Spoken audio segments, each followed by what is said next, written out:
The next time Karen opened her eyes, she was in a bed, in an unfamiliar room, with a stranger by her side, offering her warm broth in a cup.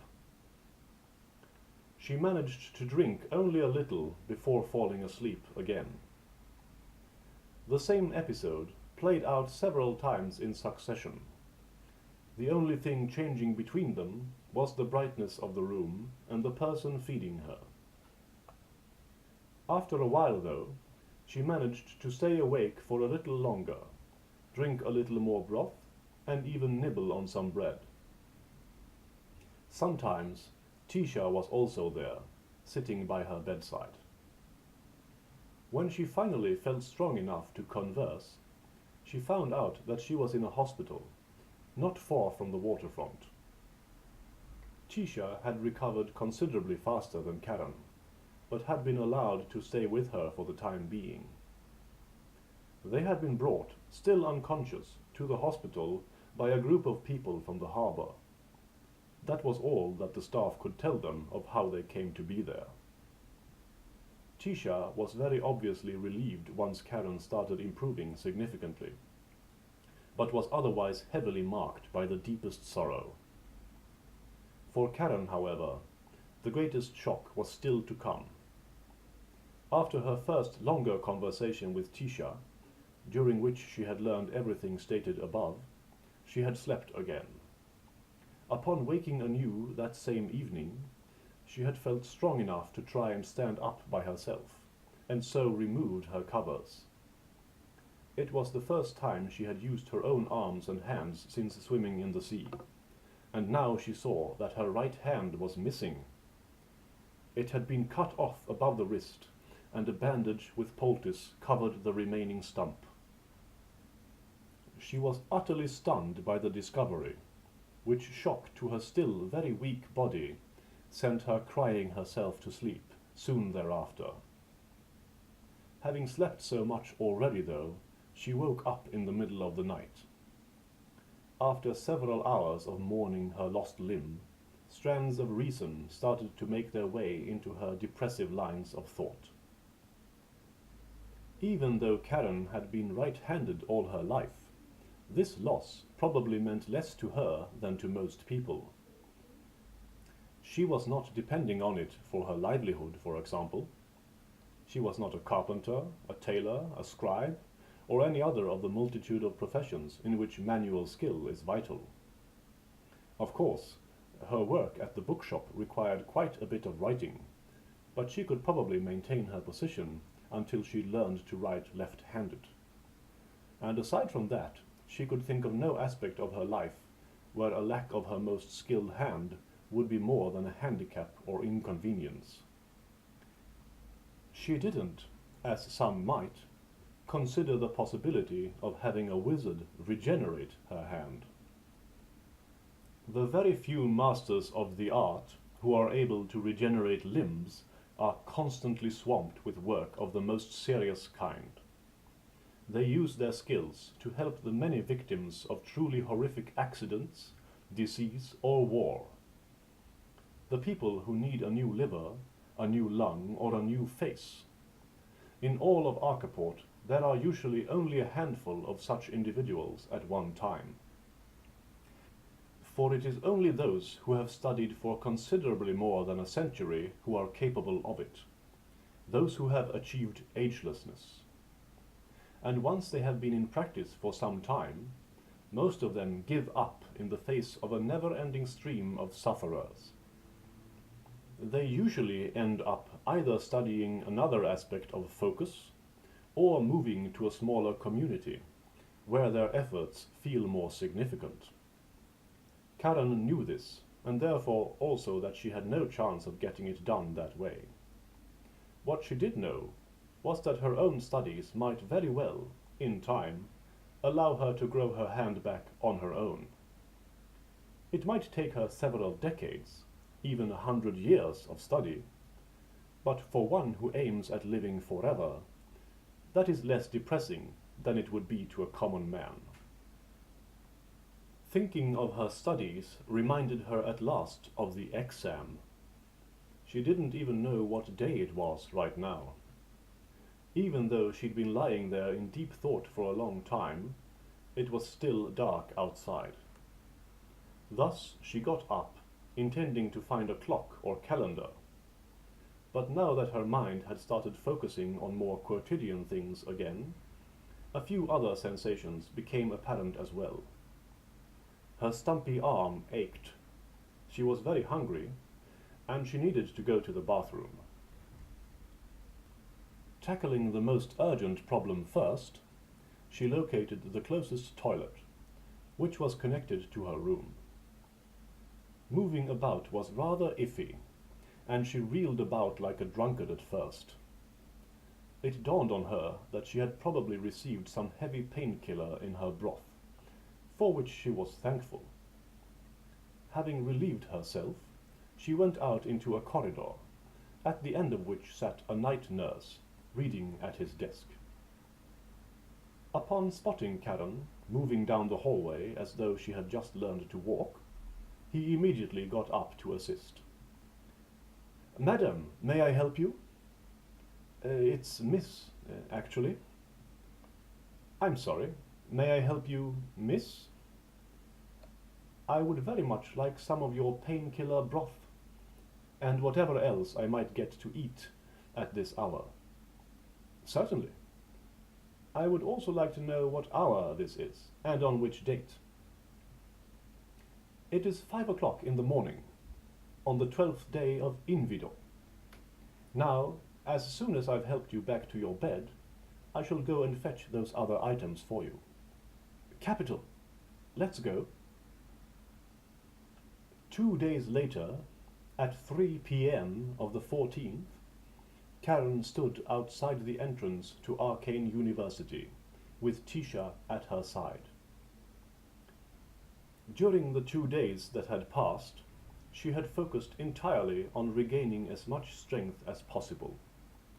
She had eaten gradually more and more, walked a little, and made sure to get a lot of sleep.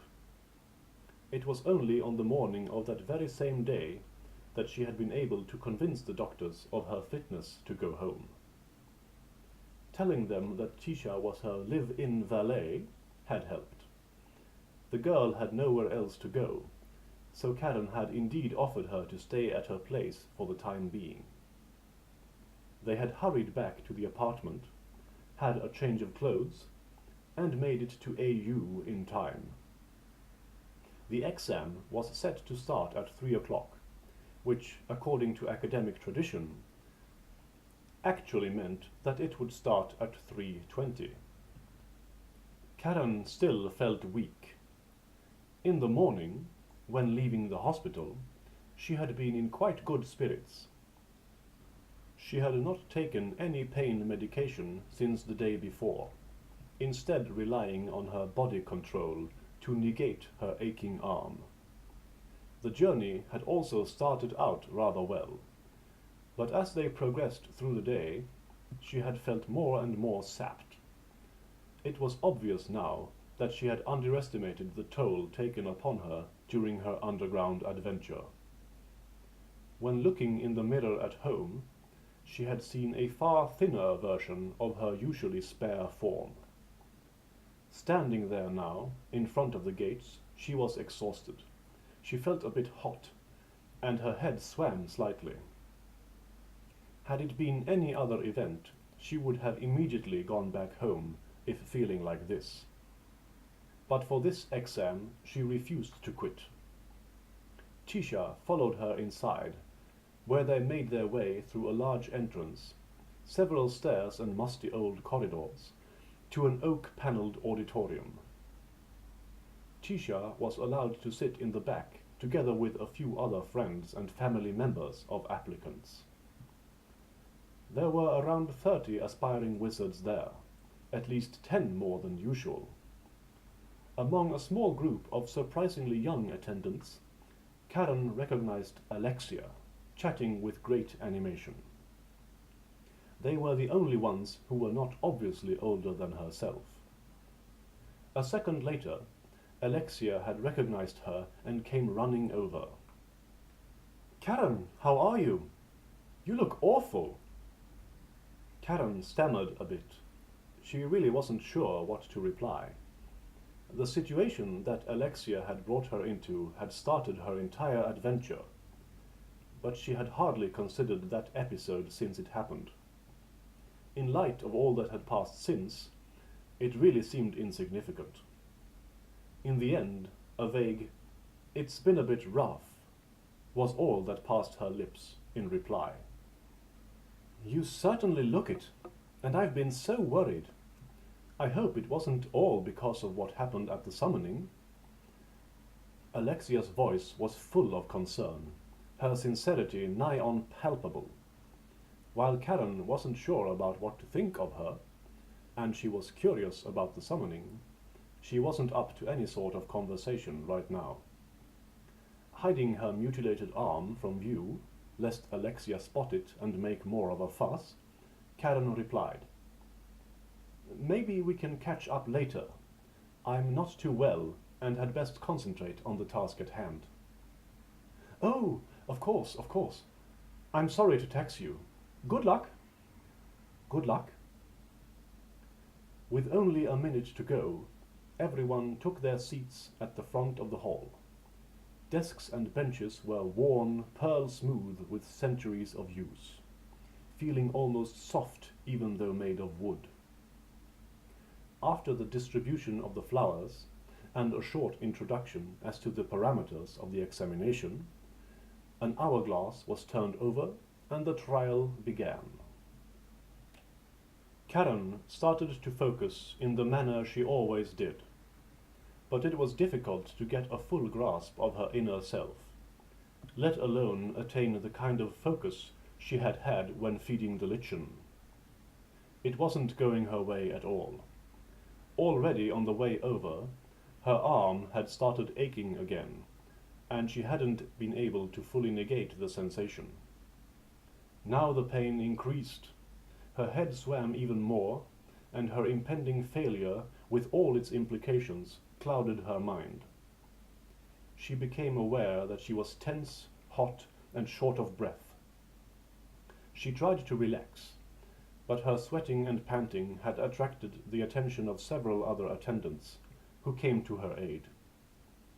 They asked her if she was all right, and made as if to lead her out of the room, to which she replied, "No, please, just give me a few more moments to collect my and fainted. It was early morning, one day in the month of Borea, 6 months later. Karen lay sleeping, wrapped in her thickest duvet, with Katarina comfortably snoozing across her feet. Moonlight glittered in a beautiful pattern of ice crystals along the window frame, and nary a sound disturbed the soft silence of winter. Suddenly, she was woken by something falling over in the kitchen, followed by a quite elaborate salvo of Cyclodian invective. Tisha making breakfast? Karen had provided her with boarding ever since their harrowing adventures, in exchange for housework. Further sounds emanated from the same direction, drawers being pulled out and cupboards being opened. Then a series of approaching steps heralded the arrival of the young woman into her room. "Tisha, what's going on out there?" "It's the matches. I can't find any. So I was hoping you wouldn't mind." Sure. Just show me the candle." Tisha extended a hand with the candle towards her, guarding her face with the other. Karen, in turn, reached out with her hand from under the covers and snapped her fingers. A large flame sprang out of thin air, consuming a quarter of the candle in a mere second. "Ow! You're such a show-off," Tisha complained, brushing hot droplets of candle wax from her forearm. "What's that?" "Thank you, Karen," answered the girl, rolling her eyes while walking back to the kitchen. "Could I have hot chocolate for breakfast, Tisha?" "Yes, Karen." Snuggling into her covers again, Karen reflected on her current life. Both she and Tisha had had a very hard time of it the first 3 or 4 months. Disappointment, injury, and sorrow had been the defining aspects of their existence. But as they began to emerge from their shells of mourning and self-pity, they had found each other to be good company. Happily, Tisha had an open and generous personality that could put up with, and give space to, Karen's asocial and egocentric traits. Tisha, in turn, seemed to enjoy the excitement of living with a wizard in training. She reveled in every new achievement almost as much as Karen did, the odd incinerated household appliance excluded. They had gone from being shackled by past experiences to enjoying the present and just beginning to look into the future. For them, it was full of promise and, at the moment, only bright.